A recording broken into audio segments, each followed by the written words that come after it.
Chip with Transworld Business Advisors. We're kind of doing a Chip's Tips. Ed, you work with Exit Factor. We kind of work together, our two companies. Introduce yourself and then kind of help me out with what you guys do and how we interact kind of quite often. Absolutely. First, glad to be here. Thank you for this opportunity. I know we partner up, but it's not often we get to be broadcast out, so I appreciate that. What Exit Factor does is we really help with the step before you would take a listing and go ahead and maximize that exit for a particular owner. We're going to be involved a little bit ahead of that so that we can help make sure that some of those things that might be red flags or deal breakers are addressed. Addressed up front with a seller, before they're hopefully selling. That's right, because once due diligence starts, the clock's ticking, the pressure's on, expectations are really high on both sides of the table, and when things show up there as a surprise, anything can happen. Usually it's not good. Yeah, so help me out just a little bit more about Exit Factor, what you guys do, and then let's kind of rip into some questions if you're cool with that. Absolutely, yeah. So we are advisors to the business owner. We work with them exclusively, and what we initially do is really help level set with them, along with you all, what the current value of that business ought to be, given market conditions, given their NICS, et cetera. What's that multiple range look like based upon their profits? But then because we go a step further and do a qualitative analysis, where we look at all kinds of different aspects of what makes for a healthy business, we're able to pinpoint a little more precisely within that range of multiples. Right. Because we did that work, and we look at like 80 different points of consideration, we also have a pretty good sense of those things that may be holding them back from realizing their maximum value. We can help that business owner then through a roadmap, if you will, built on those items. So out of the 80-something, maybe there's like 10 that are really the deal breakers or those things that are going to be challenging. We help them look through ways to mitigate those issues. So you're looking for the red flags that we're looking for, and you're addressing them up front. That's exactly right. So we call ourselves value enhancement advisors, because that's really what we're going to do. Working with that owner and on their business, we're going to help to enhance profitability, streamline processes, document things, make sure if there's concentrations, things that would make it more difficult for that next owner, whether it's a third party or some other transition, make it more difficult for them to carry on and really get the most out of that investment that they're making. When you started this out, you talked about multiples. If somebody doesn't understand what a multiple is, what are we talking about? I know what they are, but what are we talking about? Yeah, it's really the way that you start figuring out what a business is worth. You take the profits of that business, and depending on the type of business, you're going to multiply that number. So if your profits are $250,000 a year, and you are an accounting firm, and I'm making this up, but let's say that your typical accounting firm is going to be worth somewhere around 2 times those earnings, up to maybe 4 or 5 times those earnings. That's a pretty big range, right? Sure it is. So we know going in, you're an accountant, and you have a business of a certain size, and here's how much income you're throwing off of that business that you're putting in your pocket. From a buyer standpoint, some are going to look better than others, and so that's why you have this range. Yeah, people don't realize, how different, companies can be. You can have, on paper, 2 different companies that look the same, but you might have owner involvement one, you might not have owner involvement, you might have, processes set up with one. Businesses could be night and day different, even though on paper their numbers are similar. Yeah, that's exactly right. And we know those things through just our own experience, right? We have a different expectation of what it's like to go into a certain restaurant, have a certain type of meal, and you may restaurants aren't the same. You may be selling burgers, right? But there's burgers, and then there's burgers. Yeah. So let's talk about myths. I always like bringing this one up. So is there a myth that you'd like to debunk or talk about in your world? I would say the first one is the amount that you currently are taking as the owner, net of taxes and putting in your pocket, is the profit that the buyer is going to be looking at. And I'll give you an example. So we know when we're running our businesses, and we're all small business owners, and we've had different businesses, we know that we're trying to maximize our tax benefits. So we're trying to throw every expense that we can legitimately put at that business so that we can minimize taxes. Well, how do you minimize taxes? You show the lowest possible dollar income you can. So nobody wants to pay taxes. No, nobody wants to pay taxes, and at the same time, nobody wants to leave money on the table when they are trying to sell what is their biggest asset, what is their life's work. So I'd say myth number one is all income is the same. And we help unwind those financials. We help make sure that we're putting things into a format that makes sense to a buyer. I think the myth number two is what got me here is what's going to get me there. So from that standpoint, that's sort of like the normal entrepreneur story, which I love. The reason I do this work is I just love helping entrepreneurs realize the value of their business, their hard work, their sweat, but also the risk they took, the sleepless nights, the tapping of the home equity to make payroll, all the things. There's some people that go through some amazing hurdles over the years. And it's impressive. It's astounding every time. What normally will happen though is you'll finally break through and you'll beat the odds to become profitable. And then at that moment you start to get superstitious. What I mean by that is whatever you were doing at that moment when you were successful for the first time and starting to really realize profits, you tend to lock in. And so a second myth is, I can't change anything. I can't do something to adjust my operating model, streamline some processes, maybe outsource or hand off some of the work, because at any one of those things could create the whole thing will just collapse. It's a house of cards. Do you think that sometimes because owners become micromanagers and they get too involved and they think that just somebody else can't do it as good as they can? I think so. I would say it in a positive way, which is if they didn't have those traits to begin with, they wouldn't have been one of those that survives. Yeah. Right. So you do have to change your mindset as an owner. And we can work with folks, 4 or 5 years plus in advance of actually exiting. Right. And so they're going to need to run that business for a while, not as they were to get there, but as they need to be for that business to maximize. Yeah, sometimes we tell people, listen, it's the processes that are put in place have as much value as some of the things that you can actually see. Some of those intangibles are huge. They don't realize what they're doing when they put a process, put people in place, put structure together for things to run either on its own or within a little system and with some guidelines. I think that's exactly right. I mean, I guess the summary, the way I look at it is nobody wants, it's not ideal for the owner to be the highest compensated, hardest working employee for that business if in fact they do want to sell it for the top dollar. Yeah, because who wants to buy an 80-hour week job? Right, and that kind of, I'm going to jump questions here, but sometimes businesses don't sell, right? And there's a pretty high percentage of businesses that don't sell because people don't do those things. What do what's that number, and what can you do to make one of those businesses that doesn't look like it's going to sell to, hey, all of a sudden I can hand it over to Transworld and Chip can sell it? Yeah, the numbers astounding. In fact, when I heard it the first time, it was one of the reasons I really decided this is where I wanted to go with my career, my business, myself, and hone in on this exit planning aspect of it. Only 20% of businesses that are listed for sale actually close. Yeah. And it's and we've got folks such as you, Chip, that you're experts at creating the listing, finding potential buyers, and doing all those things that are necessary. However, when it finally comes down to it, if that buyer can't believe that they're going to be able to take that business and continue to at least get the income out of it that shows up on paper and beyond, they're not going to do it. Well, and if they're not ready to do it, right, from multiple ways. I say if you're not ready from a paperwork, bookwork standpoint, and if you're not ready from a psychological standpoint. That's fair. Yeah. And I think that's one of the things where somebody gets involved like yourselves, or if we can help somebody ahead of time.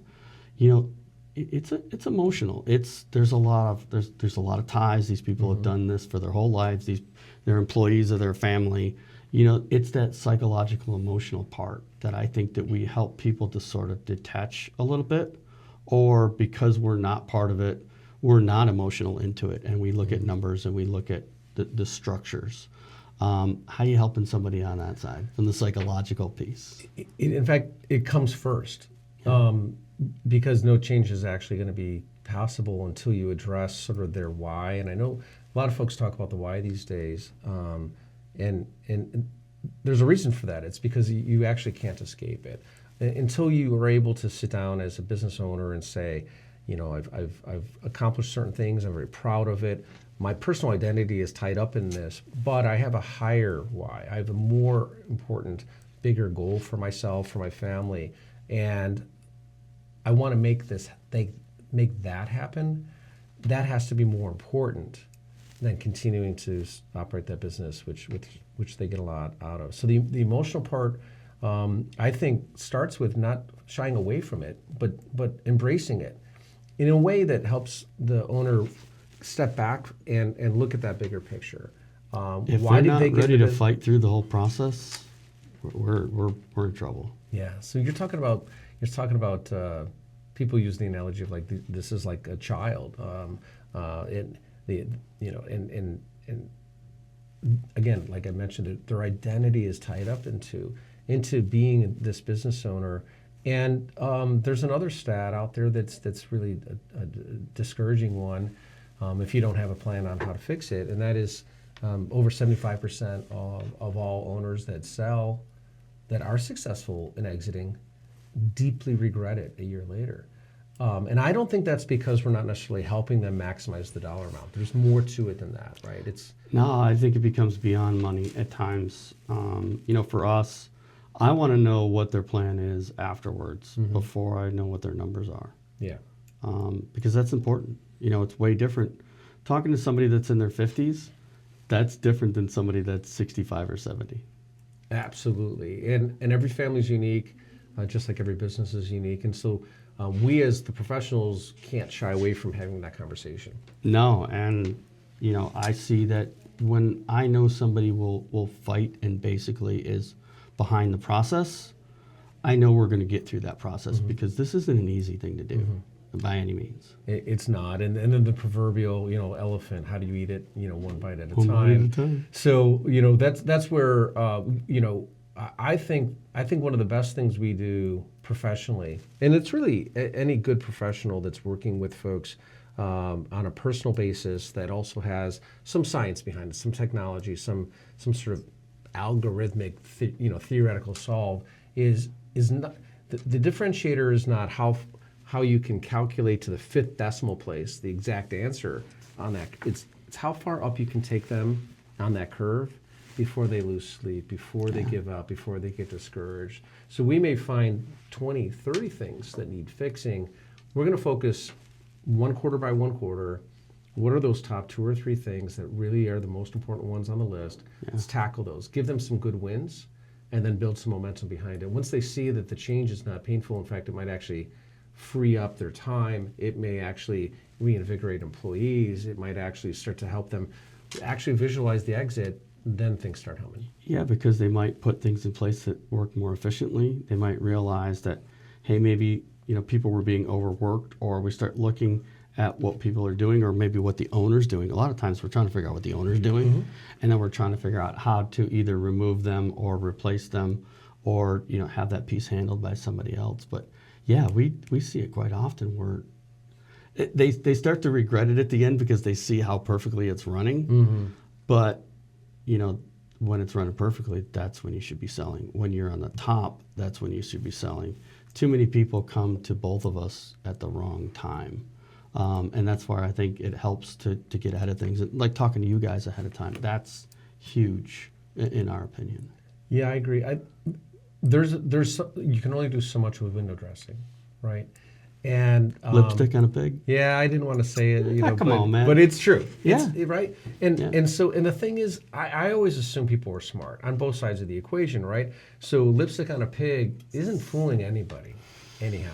I mean, I've seen unsophisticated buyers actually not do good due diligence. They come to me because they bought something a couple years ago. I just had a case like that last week. Really tough case. Retail business. They didn't understand that they really had to get inside and look at the inventory, et cetera. And turned out that half of it had expired and they had no recourse. And that's where I think sometimes, again, we talked about emotion earlier, right? Sometimes emotion clouds what we're trying to do. So take it on the buyer side, emotion they might want it so bad that they don't double check the inventory. They might not, double check the financials or have their accountant get involved and double check financials. It's doing your due diligence, removing yourself, take a step back. I like to call it flying too close to the sun sometimes. When you're too close to it, that's why I think you need advisors, you need help, you need a team. We always tell people on our side, listen, I want you to have your family on board. I want you to have an accountant. I want you to have a lawyer.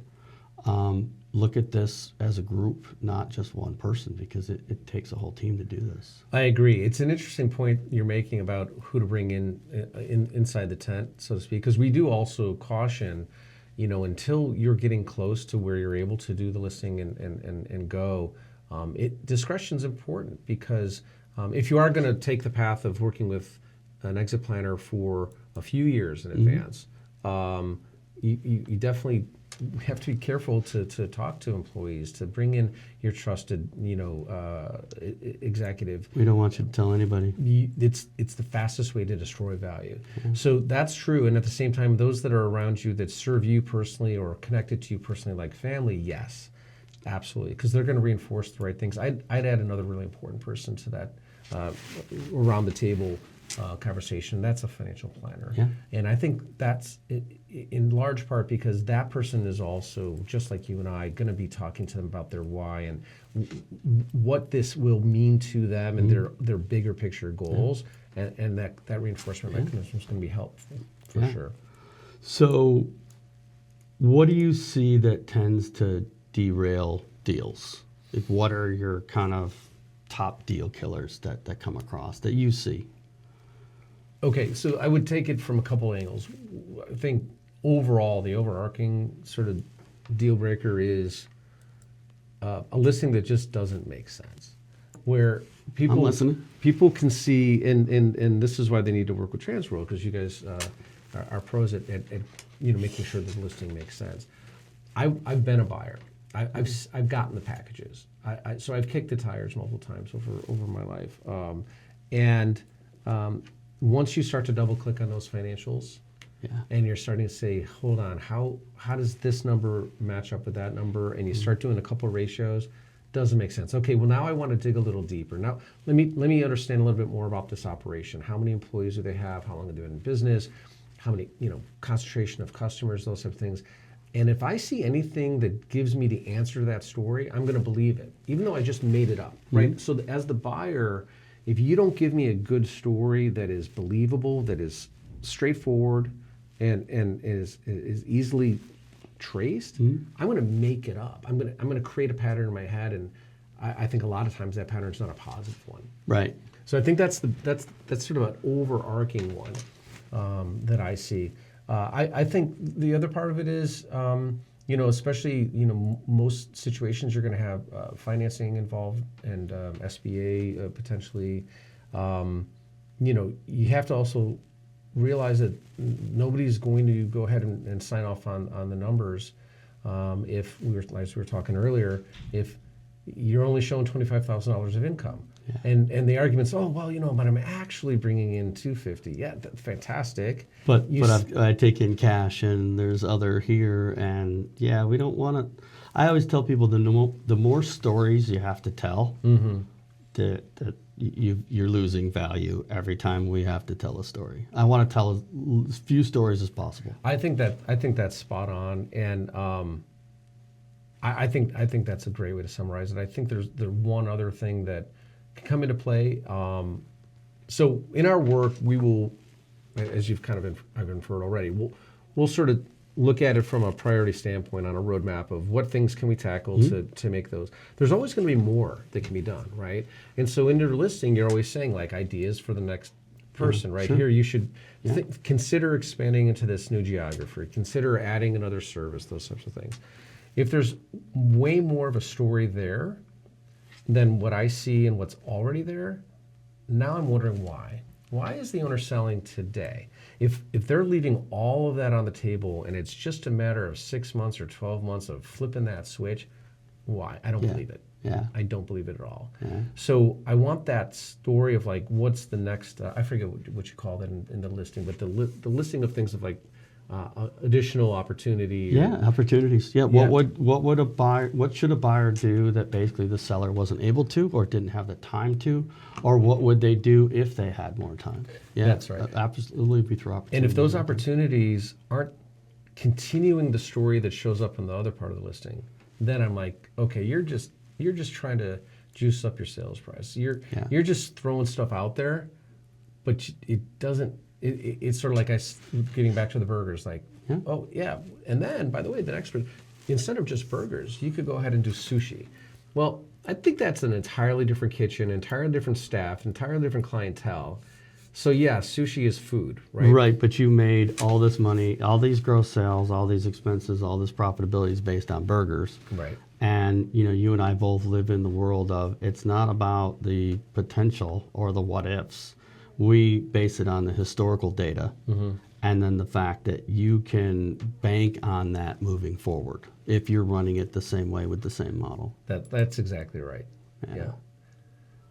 It's tough sometimes. So, kind of one of the things that I was thinking of when you were talking about that is, just red flags, right? The minute there becomes a red flag or a little bit of a chink in the armor, I hate using all these terms, but I can't help it, right?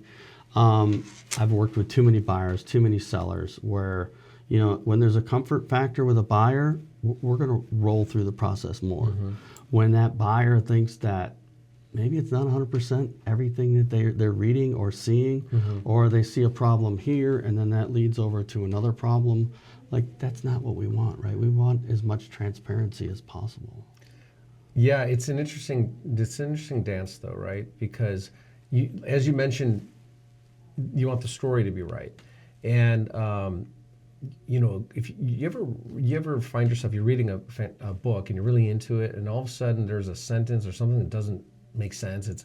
Maybe it's a typo, something, and it throws you off. And you're awake, right? Up until that moment, you're in the flow, and an hour could have gone by and you didn't even know it because you were actually being hypnotized, if you will. Sure. You don't want that jarring moment to happen on the buyer side. But what you want is them to be nodding, yes, this makes sense, this makes sense. I understand where this is today, and I have some ideas on where this could go tomorrow. And if they stay in that moment, listen, I think buyers buy because they believe today and they also themselves believe in some additional things they could do tomorrow.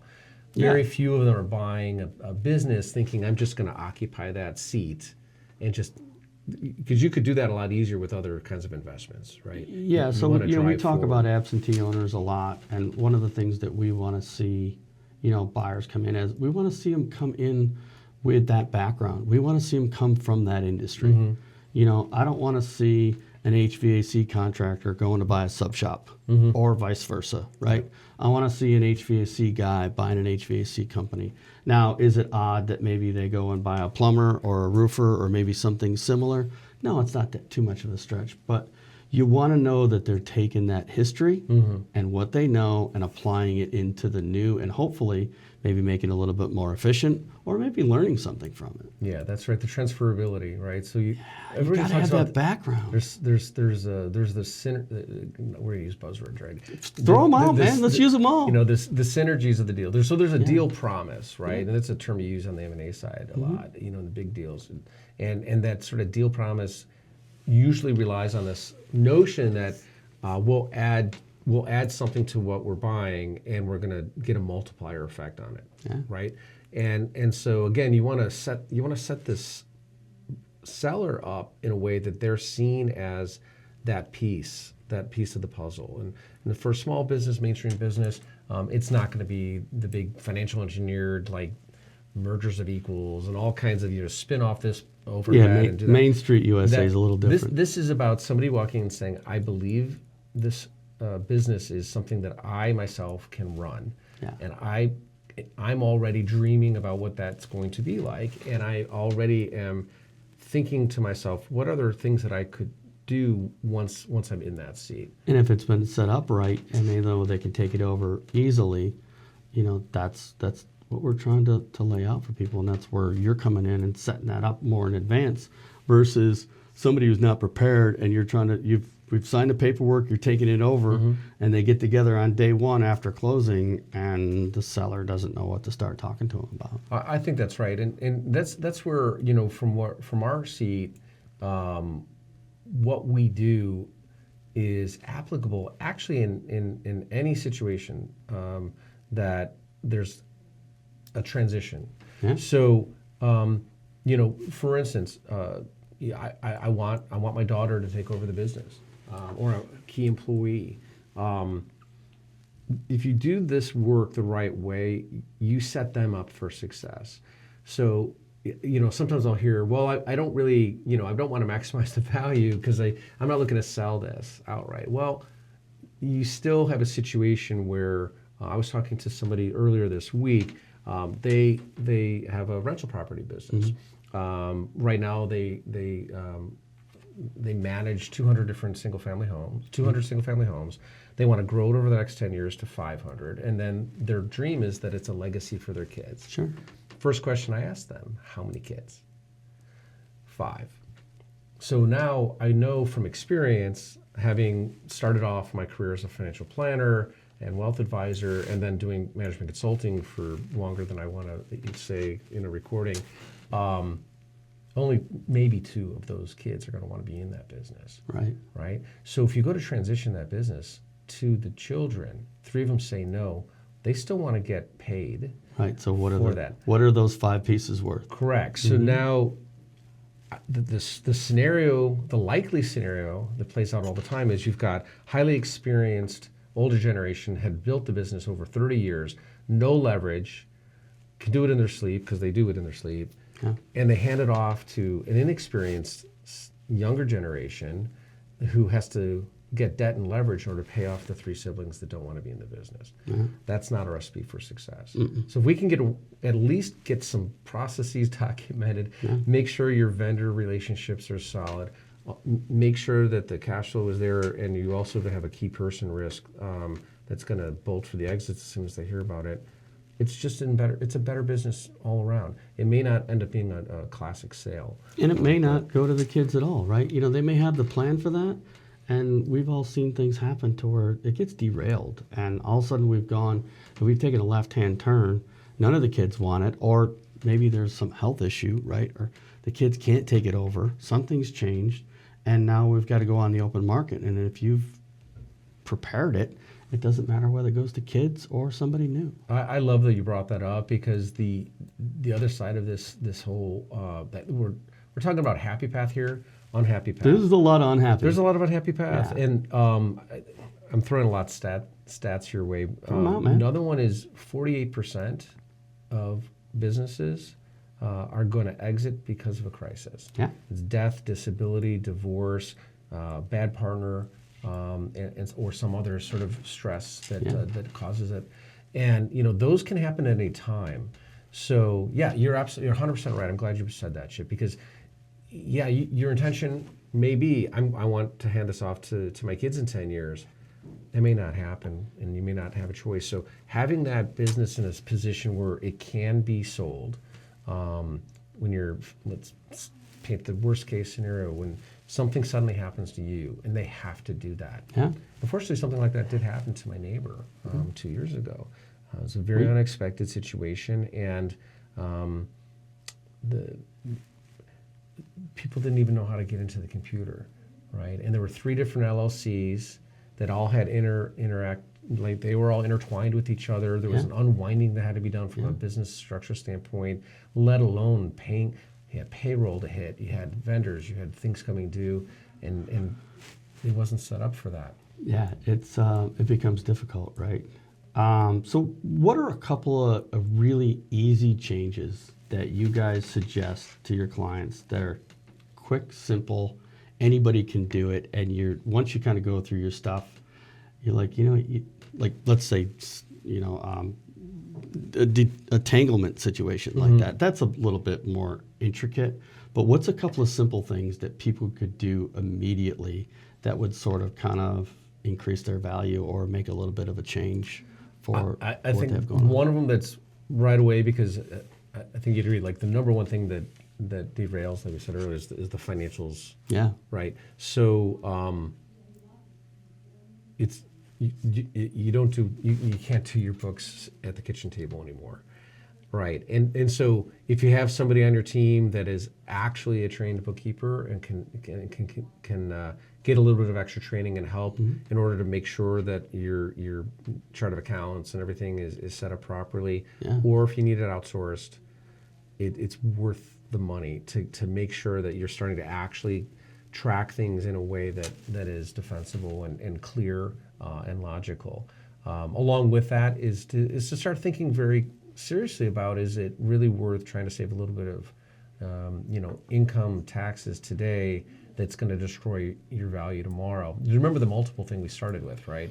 So if every dollar you put on, you have a dollar, and I have a choice between expensing that dollar on or not, because it's something like I can do within the rules. I'm not breaking any rules. Yeah, writing off a car, writing off certain things is, done. And if I have a dollar like that and I decide to write it off, I've saved myself, in the state of Florida, we don't have state income taxes, thank goodness, right? Yeah. But I'm saving myself, 30 cents, 45 cents, right?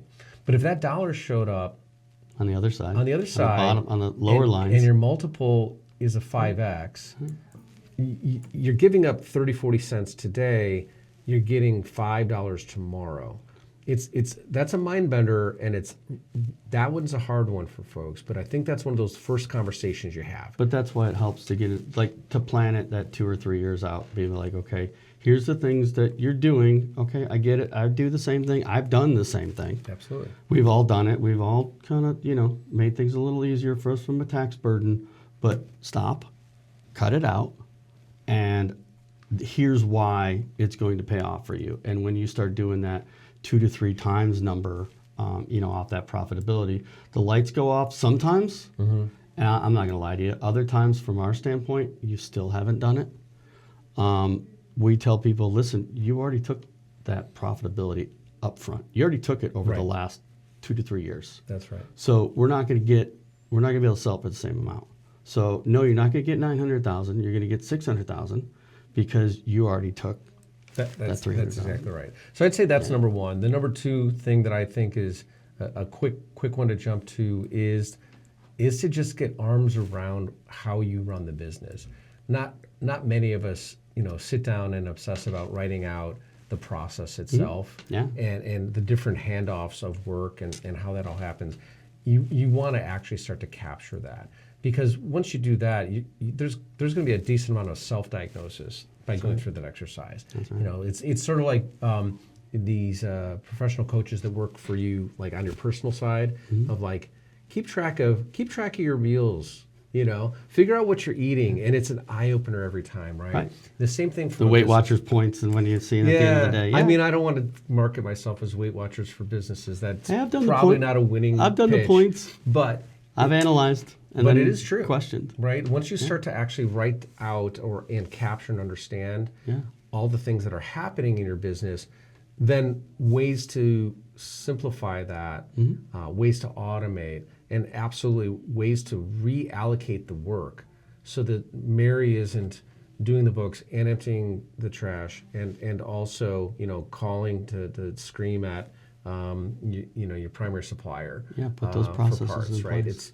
You want division of labor to make sense, and you want folks to be able to do work at their highest value add, right? Like, what are they really good at? Let's give them more of that. Yeah, Mary's the accountant. She doesn't need to be doing the trash stuff. Let her be the world-class accountant she actually is, instead of all this other stuff. So I think the second step is then to start to get arms around how that business is actually running on a micro level. And then we've got some ingredients there. Then we've got ways we can match things up. Yeah, I like it. So listen, let's kind of wrap things up. What's one last kind of point that you could throw out for either yourself or Exit Factor Just that one little thing you love to tell everybody. I think folks should really embrace the idea that there's professionals that help out in each part of what you're trying to accomplish. And as we mentioned earlier, and it's a big part of our operating model, the way we structured ourselves, Exit Factor, is that we're going to be that quarterback, so that depending on what that person needs, if it's a bookkeeper referral, we've got those. If it's an insurance person, if it's a lawyer, if it's somebody to sit down and write training manuals for their folks, that have they actually figured out how to identify, hire, train, and retain employees. Whatever it is that's going to help move that dial for them, embrace the idea that it's worth, and you should always do a cost, benefit analysis, right? Or consider the return on that investment. But what we're really expert at is not only working with the business on the business side, but also identifying when those other professionals should be called in to add to this. We're not always salesmen, right? And that's one of the things I think people struggle with, is that I'm not trying to sell you something most of the time. I'm trying to help you through a process to get you to an end goal. Yeah, that's exactly right. Yeah. So again, Chip with Transworld, Ed, how does somebody get a hold of you? How does somebody contact Exit Factor? Sure. What's your contact info? Yeah, well, online's always easy, so exitfactor.com. We are in throughout East Central Florida, but there's actually offices all over the country. You guys are all over, right? All over the country. Yeah. The UK just launched last week. That's cool. There's another top secret announcement coming up. Come on, man, this is the perfect time to let something like that out of the bag. Not my place, but we've got folks that have amazing backgrounds that can help out anybody. So I think you can do the website for us specifically. Email, phone number? Email, it's Ed, ED, 2 letters. My parents wanted to make it easy for me to spell. Ed.Dellheim, Dellheim, at exitfactor.com is my email. My phone number is 321-343-6154. Awesome. Appreciate everybody. Ed, thanks for coming on. Thank you by, so man. much. Appreciate it. Appreciate you.